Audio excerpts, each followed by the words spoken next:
Assalamualaikum warahmatullahi wabarakatuh. Nama saya Medina Nabila Khalid. Nomor induk siswa 2501011110227. Di sini saya akan membacakan kitab Ummul Barohin. Bismillahirrahmanirrahim. Wa ammar rasul alaihi salatu wassalam fayajibu fil haqqihim as-sidqu wal amanatu wa tablighu ma umiru bitablighihi lil halqi. Para rasul sallallahu alaihi wasallam wajib bersifat sidik, amanah, tabligh, menyampaikan ajaran yang diperintahkan untuk disampaikan kepada makhluk. Wa yastahilu fi haqqihim alaihi wassalatu wassalam adadu hadhihi sifati wa hiyal kidbu wal khiyanatu bi fi'li syai'in mimma nahu anhu nahya tahrimin aw karahatin wa kitmanu syai'in mimma umiru bitablighi lil halqi. Mereka sallallahu alaihi wasallam mustahil bersifat dengan kebalikannya, yaitu kidib, khianat, dengan melakukan apa yang mereka larang dengan larangan keharaman atau kemakruhan, dan menyembunyikan ajaran yang diperintahkan untuk disampaikan kepada makhluk. Wa yajuzu fi haqqihim alaihim wassalatu wassalamu ma huwa minal a'radil basyariyati allati la tuaddi ila naqsin fi maratibihimul aliyah kal marad aliyah. Mereka boleh bersifat dengan sifat-sifat manusia yang tidak mengantarkan pada kekurangan bagi derajat luhurnya. Kal maradi wa nahwihi, sebagaimana sakit dan semisalnya.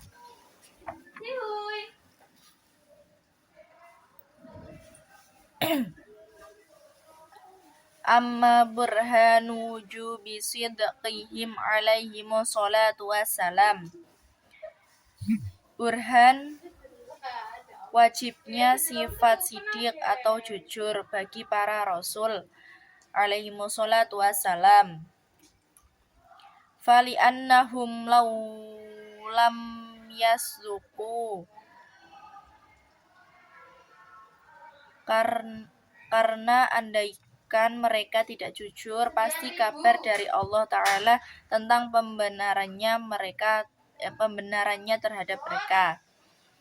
Lalazimal kadbu fi khabarihi ta'ala litasdiqihi ta'ala lahum bil mu'jizatin nazilati mazilata qawlihi sadaqa abdi fi kulli ma yuballighu anni. Dengan mukjizat,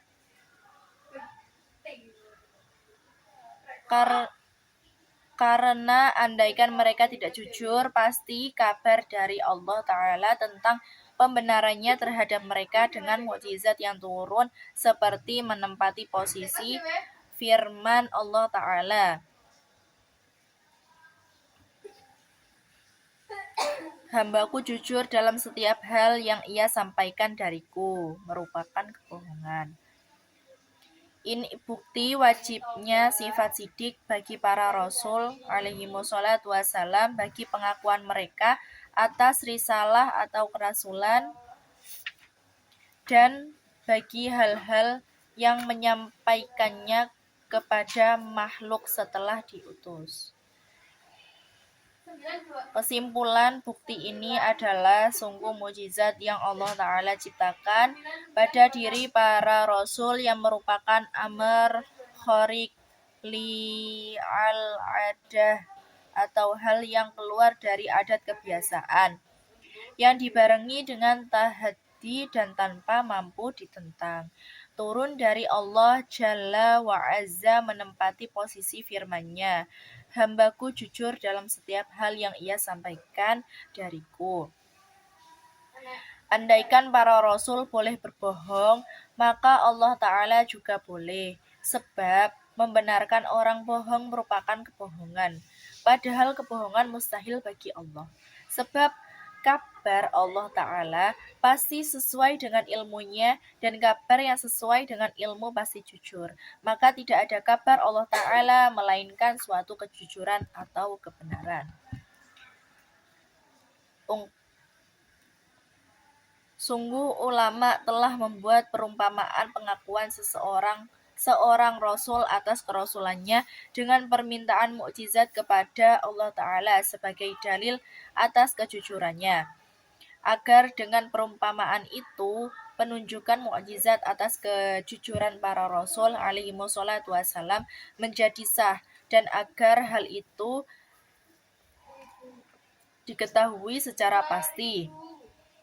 Mereka berkata, perumpamaannya adalah bila seseorang berdiri di majelis seorang raja di tempat yang terlihat dan terdengar olehnya di hadapan orang banyak, dan ia mengaku bahwa dirinya adalah utusan raja tersebut kepada mereka. Lalu orang-orang menuntut hujan kepadanya. Kemudian orang tersebut berkata, hujahnya adalah bila sang raja keluar dari adat kebiasaannya, berdiri dan duduk dari singgahsananya 3 kali. Umpamanya, lalu sang raja melakukannya, maka tidak diragukan lagi bahwa perbuatan raja meluluskan permintaan orang tersebut merupakan pembenaran untuknya. Wa amma burhanu wujubil amanati lahum alaihimus salatu wassalam fali annahum law khanu bi fi'li muharramin aw makruhin la qala bal muharramu aw wil makruhu ta'atan fi haqqihim li anna Allah ta'ala amarna bil iqtida'i bihim fi aqwalihim wa af'alihim wa la ya'murullahu ta'ala bi fi'li muharramin wa la makruhin wa hadha bi'ainihi wa burhanu wujubi tsalithi. Wajibnya sifat amanah bagi para rasul alaihi wassalatu wassalam adalah karena sungguh andaikan mereka berkhianat dengan melakukan keharuman atau kemakruhan, niscaya keharuman atau kemakruhan pasti terbalik menjadi ketaatan bagi mereka, sebab Allah Ta'ala memerintahkan kita untuk mengikuti perkataan dan perbuatan mereka. Padahal Allah Ta'ala tidak memerintahkan perbuatan haram dan makruh. Ini juga menjadi dalil wajibnya sifat ketiga atau tabligh. Tiada keraguan, sungguh para Rasulullah alaihi wassalatu wassalam telah memerintahkan kita untuk mengikuti perkataan dan perbuatannya, kecuali yang telah ditetapkan sebagai kekhususan mereka, bukan untuk umatnya. Allah Ta'ala berfirman terkait Nabi Muhammad SAW, jika kamu benar-benar mencintai Allah, ikutilah aku, niscaya Allah mengasihimu, dan ikutilah Dia supaya kamu mendapat petunjuk.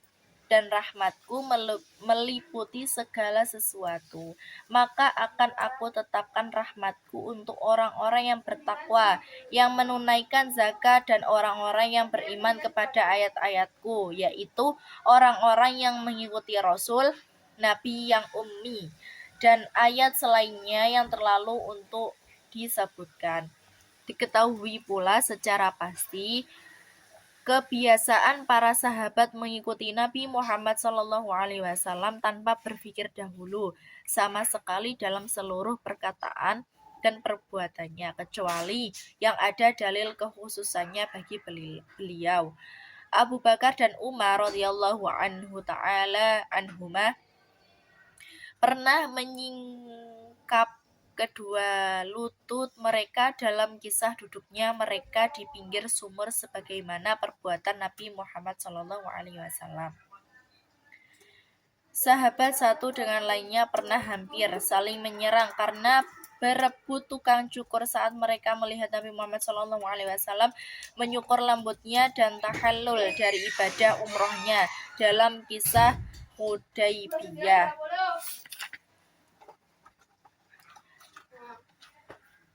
Ketika mereka menghendaki membujang dan fokus ibadah di malam dan siang hari, Nabi alaihi salatu wassalam pernah bersabda kepadanya, "Adapun aku, maka aku makan, tidur, dan menikahi perempuan," atau sabda yang mirip seperti ini. Maka siapa yang benci terhadap kebiasaanku, ia tidak termasuk golonganku. Lihatlah bagaimana Nabi Muhammad SAW menolak maksud mereka dengan perbuatannya yang harus diikuti. Padahal sebelumnya diangan-angan sungguh apa yang dimaksud mereka termasuk ketaatan dan perang melawan bahwa nafsu terbesar.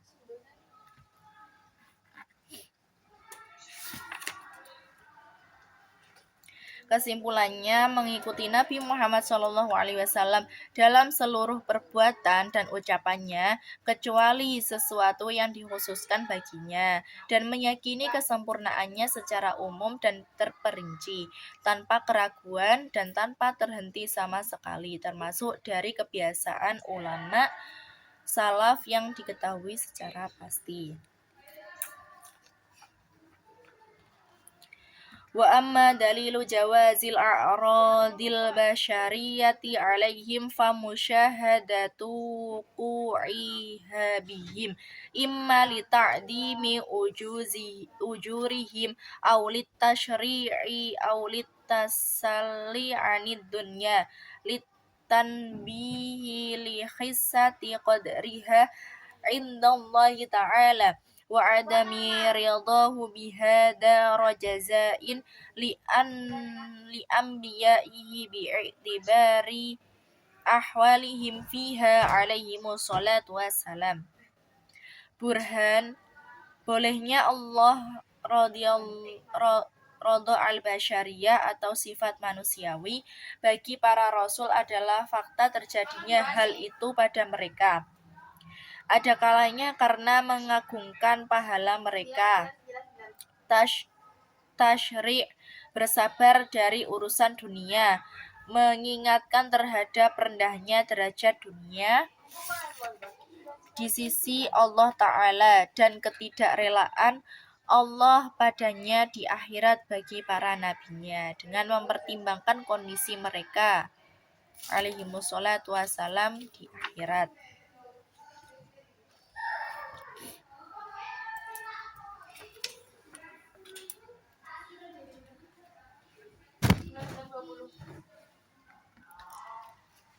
Wa yajma'u ma'ani hadhil aqaidi kulliha qawlu la ilaha illallah Muhammadur Rasulullah. Bagaimana makna akidah ini semuanya terkumpul dalam ucapan la ilaha illallah Muhammadur Rasulullah.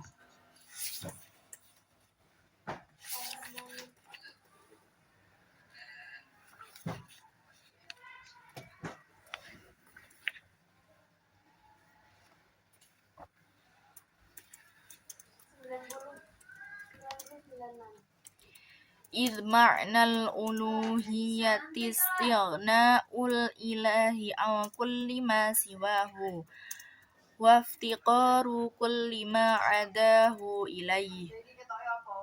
Fama'na la ilaha illallah la mustaghniya an kulli ma siwahu wa muftaqiran ilaihi kullu ma adahu illallahu ta'ala. Karena makna uluwiyah adalah kemandirian, ketidakbutuhan Tuhan dari segala sesuatu selainnya dan butuhnya segala sesuatu selainnya kepadanya.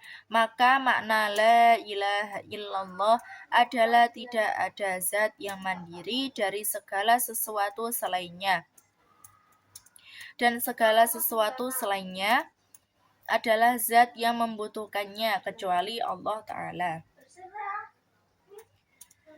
Telah disebutkan pilihan saya untuk penafsiran Al-Hikmah Al-Musyarrafah dengan makna ini. Saya menafsirkan makna uluhiyah dalam rangka menyendirikan, kemudian saya susulkan padanya makna takrib dalam Al-Kalimah Al-Musyarrafah, dan hal itu sudah jelas.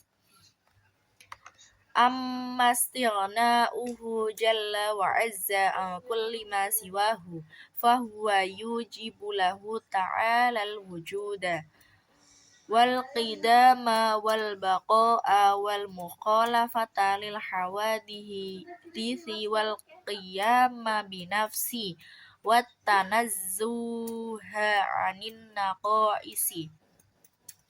Wa tadkhulu fi dhalika wujubus sam'i lahu ta'ala wal basari wal kalami id law lam tajib lahu hadhihi sifatu lakana muhtajan ilal muhditsi awil mahalli aw may yadfa'u anhun naqaisa.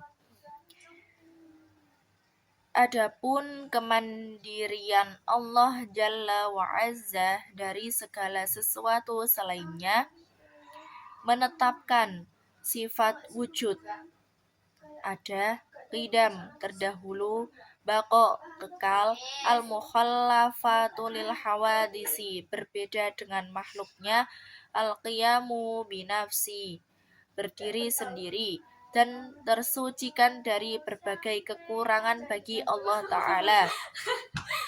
Dalam hal itu juga masuk wajibnya sifat sama, basor, dan kalam bagi Allah Ta'ala. Sama mendengar, basor melihat, dan kalam berbicara.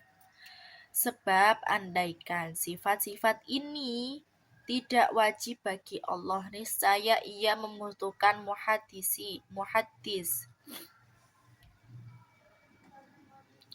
mahal atau zat yang menolak berbagai kekurangan darinya. Setelah kitab Al-Sol menyebutkan bahwa makna uluwiyah yang terkhususkan bagi Allah Jalla wa'azza mengandung dua makna, yaitu pertama, kemandirian Allah Jalla wa'azza dari segala sesuatu selainnya, dan kedua, butuhnya segala sesuatu selainnya kepadanya Jalla wa'ala. Ia langsung menyebutkan berbagai akidah keimanan yang masuk pada makna pertama, yaitu kemandirian Allah.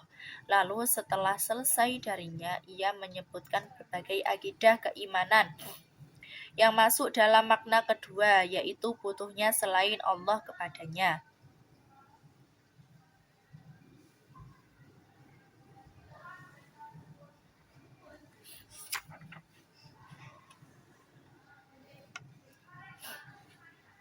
Wa yu'khadhu minhu tanazzuhu ta'ala anil aghradi fi af'alihi aw ahkamihi wa illa lazima iftiqaruhu ila ma yuhasilu gharadahu kaifa wa huwa jalla wa azzal ghaniyyu an kulli ma siwahu wa yu'khadhu minhu aydan annahu la yajibu alaihi ta'ala fi'lu syai'in minal mumkinati wala tarkuhu id law wajaba alaihi ta'ala syai'un minha aqlan kasawabi masalan lakana jalla wa azza muftaqiran illa dalika syai'i wa yatakallama bihi araduhu la yajibu fi haqqihi ta'ala illa ma huwa kamalun lahu kaifa huwa wa huwa jalla wa azzal ghaniyyu an kulli ma siwahu. Dari ketidakbutuhan Allah tersebut disimpulkan ketersucian Allah Ta'ala dari berbagai tujuan yang menguntungkannya dalam berbagai perbuatan dan hukum-hukumnya. Bila tidak demikian, maka pasti Allah butuh sesuatu yang menghasilkan tujuannya. Bagaimana mungkin hal itu terjadi sementara Allah Jalla wa Azza adalah zat yang maha kaya dari segala sesuatu selainnya. Dari situ juga disimpulkan bahwa Allah tidak wajib melakukan atau meninggalkan mukminat atau hal yang mungkin apapun. Sebab andaikan ada sesuatu dari mukminat yang wajib bagi Allah Ta'ala menurut akal, seperti memberi pahala umpamanya, niscaya Allah Jalla wa Azza adalah zat yang membutuhkan pada sesuatu tersebut agar tujuannya tercapai secara sempurna. Sebab tidak ada yang wajib bagi Allah kecuali kesempurnaan baginya. Bagaimana hal itu terjadi sementara Allah Jalla wa Azza adalah zat yang maha kaya dari segala sesuatu selainnya. Tujuan yang dinafikan dari Allah Ta'ala merupakan ungkapan dari wujudnya ba'id, faktor pembangkit yang membangkitkan Allah Ta'ala untuk mewujudkan suatu perbuatan dari berbagai macam perbuatannya, atau yang membangkitkannya membuat suatu hukum dari berbagai hukum syariah, yakni menjaga kemaslahatan yang kembali kepadanya atau kepada makhluknya. Tiada kesamaran bahwa kedua hal itu sama-sama mustahil bagi Allah Azza wa Jalla. Adapun kemustahilan kembalinya kemaslahatan kepada Allah Ta'ala, maka karena kelazimannya yaitu butuhnya Allah menyempurnakan dirinya dengan makhluknya, begitu pula kemustahilan kembalinya kemaslahatan kepada makhluknya karena kelazimannya yaitu butuhnya Allah menolak kekurangan darinya dengan menciptakan kemaslahatan bagi makhluknya. Maha luhur Allah darinya. Menolak kekurangan merupakan kesempurnaan, sehingga dalam bagian kedua ini kembali kemaslahatan kepada makhluknya. Juga memastikan butuhnya Allah Jalla wa Ala pada perbuatan tersebut kepada makhluk, yakni kemaslahatan yang diciptakan bagi makhluknya seperti pahala dan semisalnya agar ia mendapat kesempurnaan dengannya. Maka maha luhur Allah yang kemandirian mutlak wajib baginya tabaraka wa ta'ala.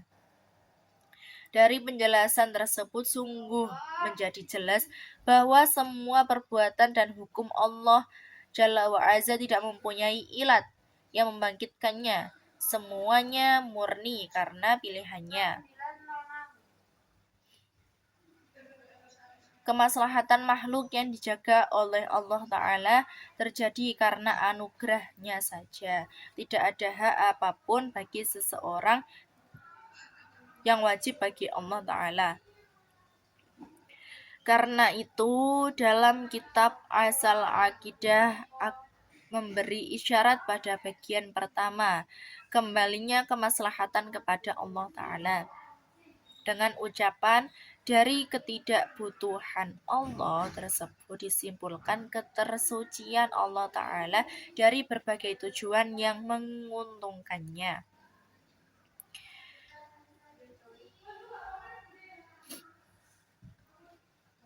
Dari segala sesuatu selainnya. Dan saya memberi isyarat pada bagian kedua kembalinya kemaslahatan kepada makhluk.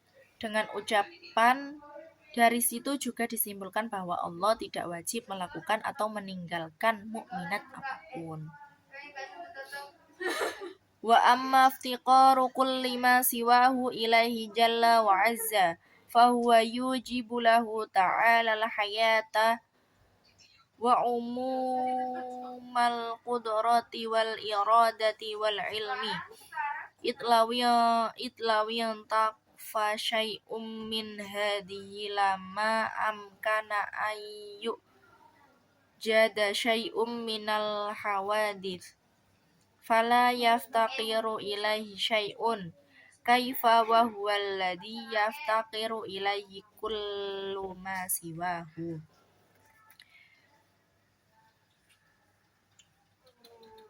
Adapun butuhnya segala sesuatu selain Allah kepadanya Jalla wa Azza, maka menetapkan sifat hayat, maha hidup, qudrah yang umum, iradah dan ilmu. Sebab andaikan salah satu dari beberapa sifat ini ternafikan, maka tidak mungkin ada sesuatu dari hawadis yang wujud, sehingga tidak ada sesuatu pun yang butuh kepada Allah. Bagaimana hal itu dibenarkan sementara Allah adalah zat yang segala sesuatu selainnya butuh kepadanya. Ini merupakan awal kitab asal dalam menyebutkan akidah-akidah yang masuk ke dalam makna kedua yang dikandung oleh makna uluhiyah. Tiada kesamaran, sungguh tetapnya kebutuhan kepada Allah menetapkan sifat qudrah Allah Ta'ala dalam menciptakan sesuatu yang wujudnya membutuhkan Allah. Hal itu memastikan wajibnya kebersifatan Allah dengan sifat qudrah, iradah, dan ilmu yang menyeluruh pada seluruh liqohnya karena alasan yang telah Anda ketahui dalam penjelasan yang telah lewat, yaitu kepastian tergantungnya ta'thir pengaruh sifat qudrah pada sifat iradah dan ilmu. Hal itu juga memastikan wajibnya kebersifatan Allah Ta'ala dengan sifat hayat karena kepastian tergantungnya wujudnya sifat-sifat tersebut pada sifat hayat. Wa yujibu lahu ta'ala aydan al-wahdaniyah id law kana ma'ahu thaniya fil uluhiyati lamma iftiqara ilahi syai'un liluzumi ajzihi ma hina idin kaifa wa huwa alladhi yaftaqiru ilaihi kullu ma siwahu ta'ala. Butuhnya segala sesuatu selain Allah kepadanya juga menetapkan sifat wahdaniyah. Sebab andaikan ada pihak kedua yang sama dengan Allah dalam sifat ketuhanannya, maka tidak ada apapun yang butuh kepada Allah, karena dalam kondisi seperti itu kedua-duanya pasti lemah. Bagaimana hal itu bisa dibenarkan sementara Allah adalah zat yang segala sesuatu selainnya butuh kepadanya? Dalam penjelasan burhan sifat wahdaniyah telah disampaikan kepadanya, sungguh wujudnya Tuhan kedua yang menyaingi Allah memastikan kelemahan kedua-duanya, baik mereka bersepakat atau berbeda. Sementara zat yang lemah tidak dapat mewujudkan apapun, sehingga tidak ada apapun yang butuh kepadanya. Wa yu'khadu minhu aydan hudutsul alami bi asrihi id law kana syai'un minhu qadiman lakana dzalika syai'u mustaghniyan anhu ta'ala kaifa wa huwa jalla wa azza alladhi yajibu an yaftaqira ilaihi kullu ma siwahu.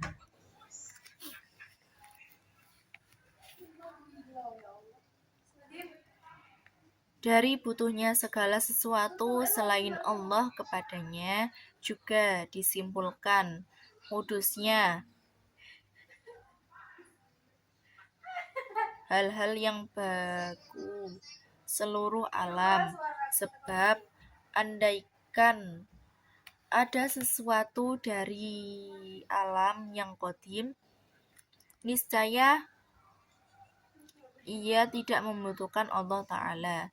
Bagaimana hal itu terjadi sementara Allah Jalla wa Azza yang segala sesuatu selainnya pasti membutuhkannya.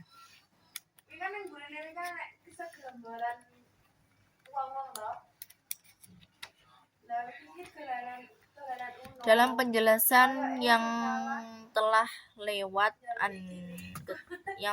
lewat diketahui bahwa sungguh sesuatu yang tetap qidamnya atau terdahulu, maka mustahil keadamannya, sehingga andaikan ada sesuatu dari alam yang qidam, maka ia pasti wajib wujud dan tidak bisa tiada sama sekali, baik tiada sebelum wujud maupun setelah wujud. Bila ia tidak bisa, maka ia tidak membutuhkan pada muhashis. Bagaimana hal itu dibenarkan sementara segala sesuatu selain Allah Ta'ala sangat butuh kepadanya pada permulaan atau bagi keberlangsungan wujudnya. Bila demikian, maka pastilah sifat kudus bagi segala sesuatu selain Allah Jalla wa Ala.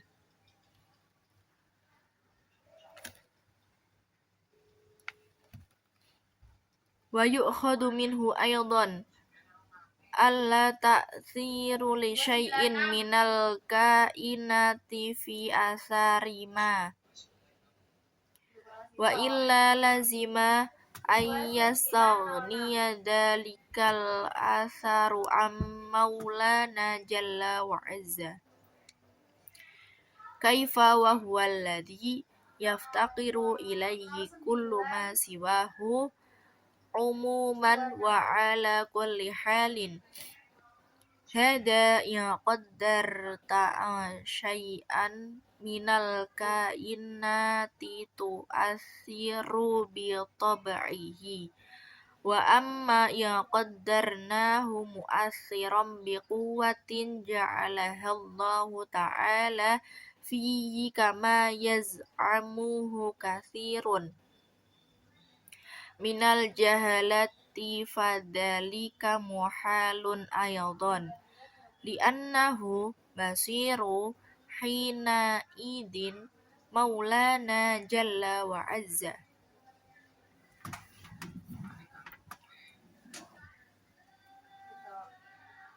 muftaqiran fi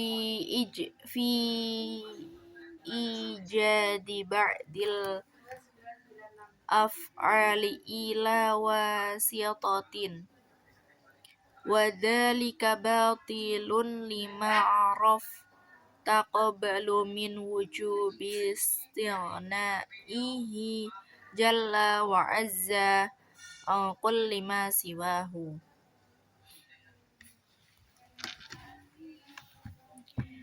Dari butuhnya segala sesuatu selain Allah kepadanya juga disimpulkan bahwa tidak ada ta'thir pengaruh apapun bagi sesuatu pun dari mukminat. Bila tidak demikian, pasti asar tersebut tidak membutuhkan Allah Jalla wa Azza. Bagaimana hal itu dibenarkan? Sementara Allah adalah zat yang segala sesuatu selainnya secara umum dan dalam kondisi apapun butuh kepadanya. Ini bila Anda andaikan bahwa ada sesuatu dari mukminat yang mampu memberi asar dengan tabiatnya. Adapun bila Anda andaikan ia memberi asar dengan kekuatan yang Allah Ta'ala ciptakan padanya, sebagaimana dugaan orang-orang awam, maka juga mustahil, sebab dalam kondisi seperti ini Allah menjadi zat yang dalam mewujudkan sebagian perbuatannya membutuhkan perantara. Hal ini gugur karena alasan yang telah Anda ketahui sebelumnya, yaitu wajibnya kemandirian Allah Jalla Azza dari segala sesuatu selainnya. Tidak ada keraguan, sungguh andaikan ada sesuatu apapun dari hal mukmin yang keluar dari qudrah Allah Ta'ala, maka hal mukmin tersebut tidak butuh Allah Ta'ala, tapi butuh kepada zat lain yang mewujudkannya. Bagaimana hal itu terjadi sementara segala sesuatu selain Allah sangat butuh kepadanya? Dengan alasan segala sesuatu selainnya Allah sangat butuh kepadanya ini, gugurlah madhab Qadariyah yang berpendapat berpengaruhnya qudrah haditsah pada perbuatan makhluk, baik berpengaruh secara langsung atau tawalludan, lahir darinya. Gugur pula madhab kaum filosof yang berpendapat atas berpengaruhnya ukul al-aflak. Batal pula pendapat kaum naturalisme yang berpendapat atas berpengaruhnya tabiat dan semisalnya, seperti makanan dapat mengenyangkan, air dapat menyegarkan, menumbuhkan, menyucikan, membersihkan, api dapat membakar, pakaian dapat menutup aurat, melindungi dari panas dan dingin, dan semisal dari berbagai contoh yang tidak terbatas. Maka berbeda keyakinan dalam keberpengaruhan hal-hal tersebut. Di antara mereka ada yang berpendapat bahwa hal-hal tersebut berpengaruh pada objek tertentu yang menyertainya dengan tabiat alias hakikatnya. Ibnu Dhihak berkata, tidak ada khilaf dalam kufurnya orang yang meyakini ini. Ada yang meyakini bahwa hal-hal tersebut tidak berpengaruh dengan tabiatnya, tapi dengan kekuatan yang Allah Ta'ala letakkan padanya. Andaikan Allah mengambil kekuatan itu darinya, maka ia tidak dapat berpengaruh. Ibnu Dhihak berkata, sungguh banyak kaum mukmin awam yang mengikuti orang filsafat pada keyakinan ini. Tidak ada khilaf dalam bid'ahnya orang yang meyakini ini, dan kufurnya diperselisihkan. Orang mukmin yang benar keimanannya adalah orang yang sama sekali tidak menyandarkan pengaruh apapun pada hal-hal tersebut, tidak dengan tabiatnya dan tidak dengan kekuatan yang ditempatkan padanya. Niscaya ia hanya meyakini bahwa Allah Jalla wa'ala memperlakukan ada dengan murni pilihannya, menciptakan berbagai pengaruh pada hal tersebut, tidak dengan tabiatnya dan tidak dengan kekuatan yang ditempatkan padanya. Karena anugerah Allah, orang mukmin ini selamat dari berbagai penderitaan akhirat. Yang paling sering menipu para ahli bid'ah adalah berbagai adat yang diperlakukan oleh Allah Jalla wa'ala, dan lahirlah Al-Quran dan As-Sunnah yang tidak mereka kuasai ilmunya. Kesimpulannya, pegangan pokok mereka adalah taklid pada berbagai adat dan hal lainnya yang tidak pantas ditaklidi dan diikuti, dan mereka meninggalkan penalaran akal sehat yang diterangi Al-Quran dan As-Sunnah yang laksana cahaya.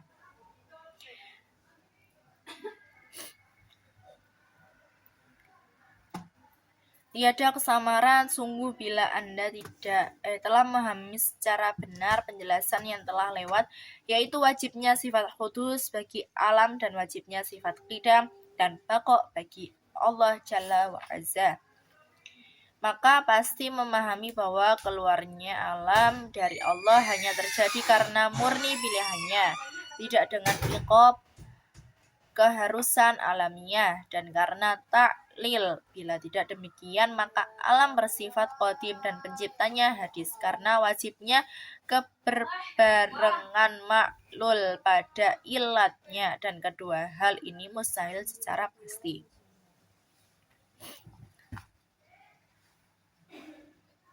At-taqlid ar-radi merupakan sebab kesesatan penyembahan berhala dan selainnya, sehingga mereka berkata, sesungguhnya kami mendapati bapak-bapak kami menganut suatu agama, dan sesungguhnya kami orang-orang yang mendapat petunjuk dengan mengikuti jejak mereka.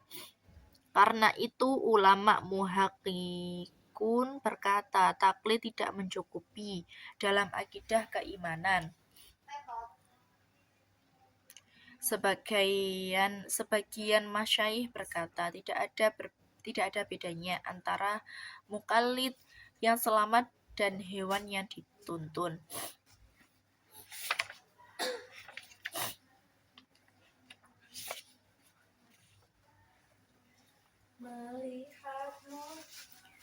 Faqad bana laka nadhammunu qawli la ilaha illallah lil aqsami thalathatil lati yajibu 'alal mukallafi ma'rifatuha fi haqqi maulana jalla wa 'azza, wa hiya ma yajibu fi haqqihi ta'ala wa ma yastahilu wa ma yajuzu.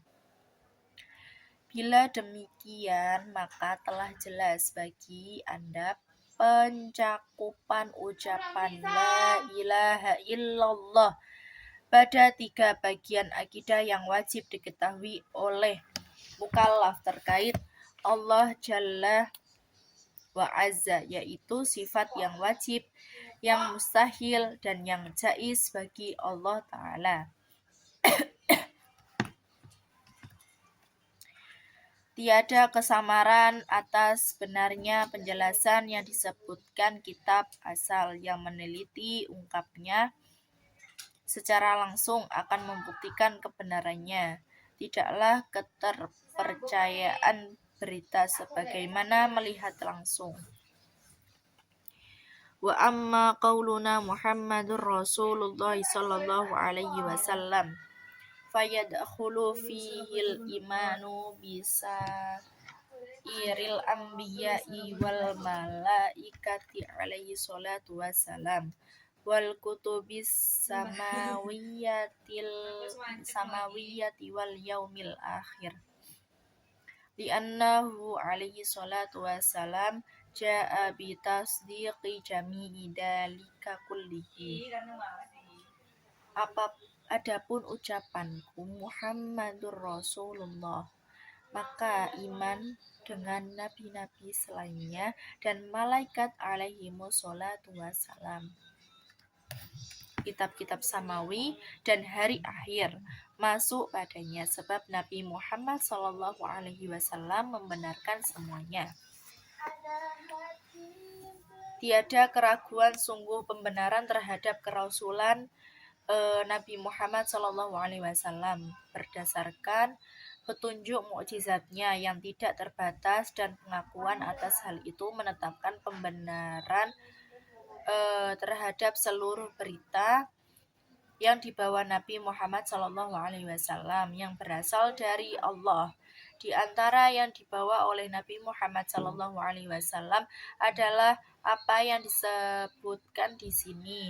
Begitu pula selainnya yang tidak terbatas seperti pengutusan sebagai Rasul pada badan dirinya, bukan selainnya yang menyamainya, fitnah dan sisa kubur, sirat, mizan, telaga, syafaat, dan semisalnya yang terlalu banyak untuk disebutkan satu persatu yang terperinci dalam Al-Quran, As-Sunnah, dan karya ulama syariat.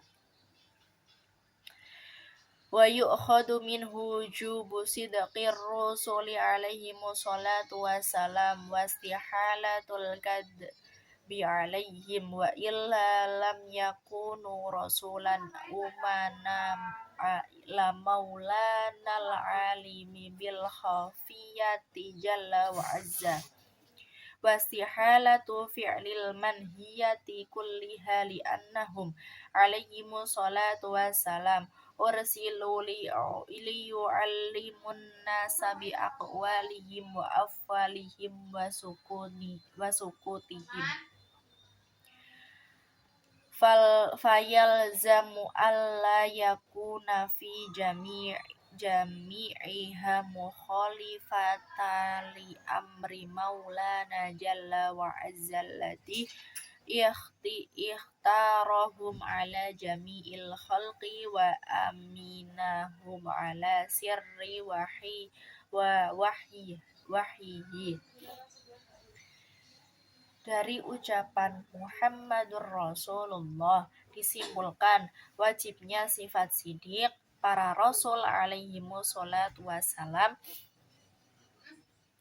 disimpulkan kemustahilan bohong bagi mereka. Bila tidak demikian, maka mereka bukan Rasul yang amanah terhadap Allah yang maha mengetahui berbagai kesamaran Jalla wa Azza. Kemustahilan melakukan semua larangan, sebab mereka sebagai Rasul diutus untuk mengajar manusia dengan perkataan, perbuatan, dan diamnya, sehingga menetapkan dalam keseluruhan hal tersebut mereka tidak bertentangan dengan perintah Allah Jalla wa Azza yang memilih mereka daripada seluruh makhluk dan memahami mereka atas rahasia wahyunya. Tidak diragukan bahwa pengidofahan kata Rasul pada kata Allah berkonsekuensi bahwa Allah Jalla wa Azza telah memilih Nabi Muhammad SAW untuk menjadi Rasul sebagaimana Allah telah memilih para Rasul lainnya untuk menjadi Rasul. Bahwa ilmu Allah Ta'ala meliputi hal yang tidak terbatas dan sungguh kebodohan dan sifat yang semakna dengannya mustahil bagi Allah Ta'ala. Sebab itu pembenaran Allah Ta'ala terhadap mereka sesuai dengan sifat jujur dan amanah mereka yang diketahui oleh Allah Ta'ala, sehingga mustahil pada kenyataannya mereka berbeda dengan sifat dari mereka yang diketahui oleh Allah Ta'ala.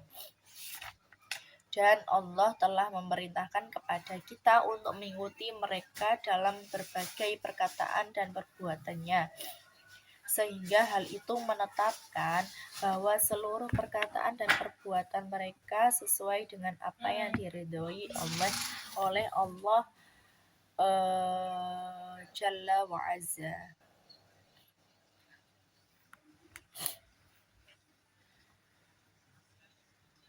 Wa yu'khadu minhu aydan jawazul a'radil bashariyati alaihimul lati la tuaddi ila naqsin fi maratibihimul aliyati alaihimus salatu wassalam idza kala yaqdahu fi risalatihim wa uluwi manzilatihim indallahi ta'ala bal daka mimma yazidu fiha faqadin faqad ittadhaha laka nadhammunu kalimatay syahadati ma'a qillati hurufiha li jami'i ma yajibu 'alal mukallafi ma'rifatuhu min aqaidil imani fi haqqihi ta'ala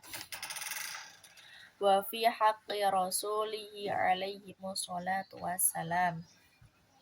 Dari ucapan Muhammad Rasulullah disimpulkan pula bolehnya al-a'rad al-basyariyah, sifat manusiawi bagi para rasul alaihi wassalatu wassalam yang tidak mengantarkan pada berkurangnya martabat luhur mereka, sebab hal itu tidak mencederai kerasulan dan keluhuran derajat mereka di sisi Allah Ta'ala. Bahkan termasuk hal yang menambah derajat martabat mereka. Jadi jelas bagi Anda dua kalimat syahadah dengan hurufnya yang sedikit mencakup seluruh akidah keimanan terkait Allah dan para rasulnya alaihimus sholatu wassalam yang wajib diketahui oleh orang mukallaf. Tidak ada keraguan, sungguh bagian akhir al-kalimah hanya menetapkan kerasulan bagi Nabi Muhammad SAW, tidak menetapkan uluhiyah, termasuk pula menetapkan kerasulan bagi para rasul selainnya, sehingga al-a'rad al-basyariyah tidak tercegah bagi mereka kecuali yang mencederai martabat kerasulannya. Tiada kesamaran, sungguh al-a'rad al-basyariyah seperti berbagai penyakit dan semisalnya, sedikit pun tidak mencederai martabat para rasul dan nabi alaihimus sholatu wassalam. Bahkan termasuk faktor yang menambah luhur martabat mereka dengan menimbang penganggungan pahala bagi mereka yang karena ketaatan, bersabar, dan selainnya yang menyertainya. Dalam al-a'rad al-basyariyah juga terdapat dalil terbesar atas kejujuran mereka. Sungguh mereka adalah orang-orang yang diutus dari sisi Allah Ta'ala,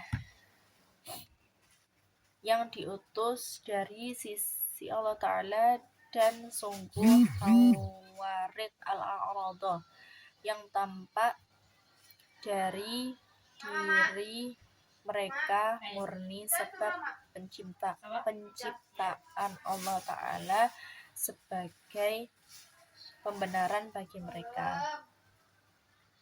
Sebab andaikan mereka mempunyai kekuatan untuk membuatnya, niscaya mereka dapat menolak berbagai penyakit, kelaparan, serangan panas dan dingin dan semisalnya yang lebih mudah darinya.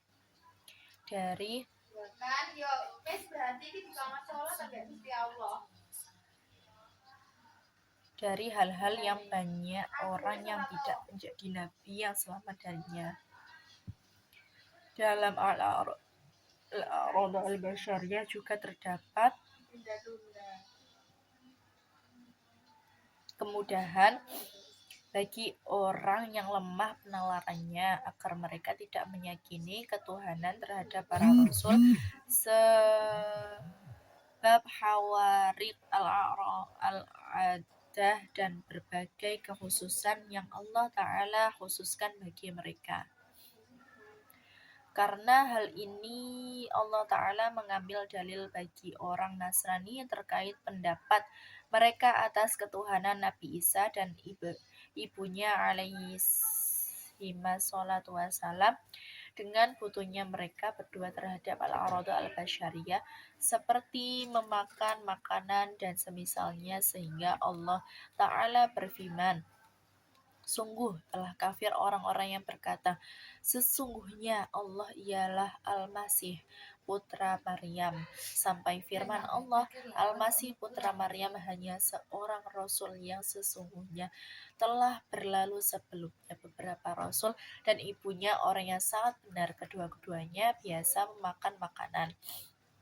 Maha suci Allah, sungguh agung kelembutannya terhadap makhluk. Semoga Allah Ta'ala menjadikan kita termasuk orang yang berilmu dan beramal.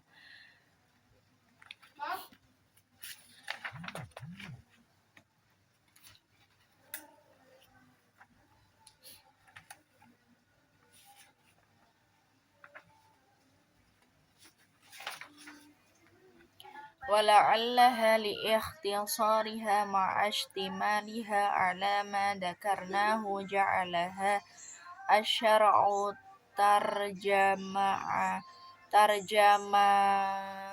على ما في قلبي من الإسلام ولم يقبل من أحد الإيمان إلا بها. Mungkin karena ringkasannya kalimat dan cakupannya terhadap berbagai akidah yang saya jelaskan. Nabi Muhammad SAW sebagai penyampaian syariat menjadikan sebagai petunjuk keislaman yang adil di hati seseorang dan tidak menerima pengakuan keimanan dari siapapun kecuali dengannya. Tiada keraguan, sungguh Nabi Muhammad SAW diberi kekhususan dengan jawami al-kalam, ucapan singkat dan penuh makna, sehingga temukan faidah yang tidak terbatas dari setiap kata dari perkataannya.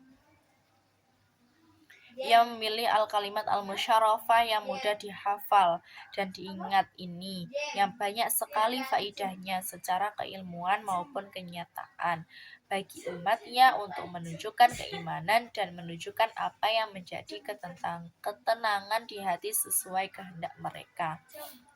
Pelajaran akidah keimanan yang sangat banyak dan terperinci yang menyulitkan mereka semuanya terkumpul dalam cakupan kalimat yang kokoh ini, dan mereka mampu mengingat semua akidah keimanan dengan menyebutkan satu kalimat yang ringan di lisan, berat di timbangan amal, dan mempunyai kadar yang tidak mampu kita ketahui secara persis yang ada di sisi Allah yang maha mulia yang menyeluruh kebaikannya.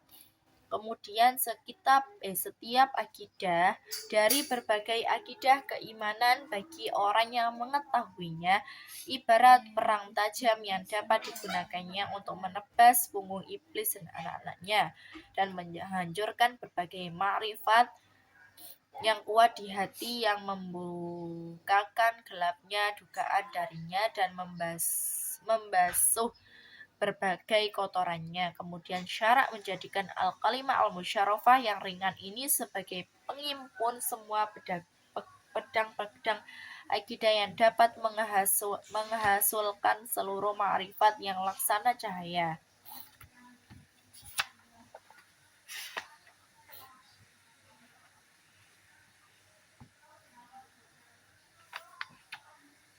Karena itu Nabi Muhammad SAW bersabda, siapa saja yang akhir ucapannya adalah La ilaha illallah, maka ia masuk surga. Beliau juga bersabda, siapa saja yang mati dalam kondisi mengetahui sungguh tidak ada Tuhan selain Allah, maka ia masuk surga. Hadis yang pertama bagi orang yang mampu berkata, dan hadis yang kedua bagi orang yang tidak mampu berkata. Allahu Ta'ala a'lam. Begitu pula dalam menjawab pertanyaan dua malaikat yang mulia di alam kubur, ia cukup menyebutkan al-kalimah al-musyarafah ini, di mana wibawa malaikat dan ketakutan dapat mencegahnya dari menyebutkan akidah keimanan secara terperinci kepada mereka. Dan telah ada riwayat hadis yang menyatakan bahwa kedua malaikat tersebut menganggap cukup jawaban tersebut darinya. Bagaimana mereka tidak menganggap cukup dengan jawaban yang agung ini darinya? فعلى العاقل أن يكثر من ذكرها مستحضرا لما احتوت عليه من عقائد الإيمان حتى تمتزج مع معناها بحلقه ودمه فإنه يرى لها من الأسرار والعجائب إن شاء الله تعالى ما لا يدخل تحت حصر وبالله التوفيق لا رب غيره ولا معبود سواه نسأله سبحانه وتعالى أن يجعلنا وأحبنا عند الموت ناطقين بكلمة شهادة عالمين بها وصلى الله على سيدنا محمد عدد ما ذكره الذاكرون وغفل عن ذكرك الغافلون. Jadi hendaknya orang berakal memperbanyak zikir la ilaha illallah Muhammadur Rasulullah dengan menghadirkan akidah keimanan yang dicakupnya sehingga kalimat tersebut dan maknanya mendarah daging padanya. Bila demikian maka ia akan melihat berbagai rahasia dan keajaibannya yang tidak terbatas insyaallah. Wabillahi taufik, tidak ada Tuhan selain Allah dan tidak ada zat yang berhak disembahnya selainnya. Wabillahi taufik wal inayah. Wassalamualaikum warahmatullahi wabarakatuh.